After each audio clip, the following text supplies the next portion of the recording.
Blair, I'm not really sure what your role is here today. You're not a minister. You're not really a witness. You're here to sell your government's bill. In my 5 years on this legal committee, we have not had a situation where we've had first only officials, not including deputy ministers, then the justice minister, and now a parliamentary secretary, and all of whom have been afforded significant time to give lengthy statements selling this bill. So my question to you, Mr. Blair, is this. Your government's bill allows every household in Canada to have 4 plants. Currently, if the police see a marijuana plant in someone's window or smell it in an apartment hallway, you'll be a long way to having reasonable grounds to search because marijuana is illegal right now.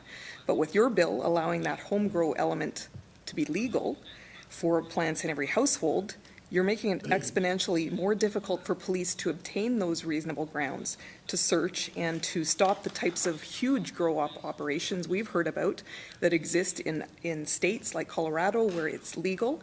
And we've seen these homes where organized crime comes in, guts the entire home, and has the whole thing as a massive grow-up, as you've talked about in your opening statement. So why are you doing that?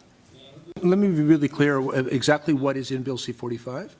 We have created an offence for the cultivation of more than 4 plants, and we have retained the criminal offences for an intent to traffic, that which is cultivated in any amount, and also for actually trafficking in any amount of cannabis grown by an individual.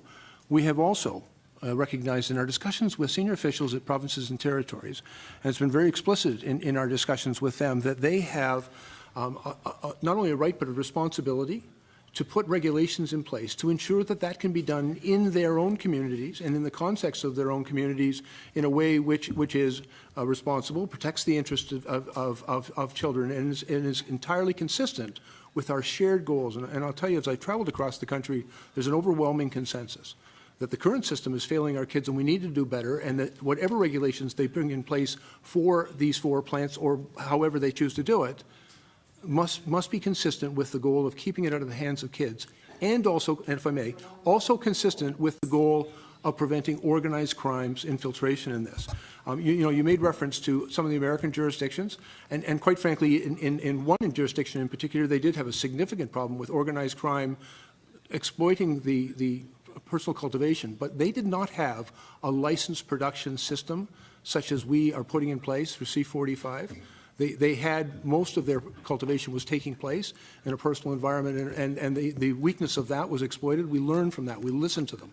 And when we went down to police tools. I'm sorry? Why are you taking away the police's tools? Well, and with great respect, we are not taking away any tools. And in fact, we are retaining all of the tools that they currently have, but we are also providing serious competition to what is right now an unfettered criminal market. Thank you. Madame la Sénatrice.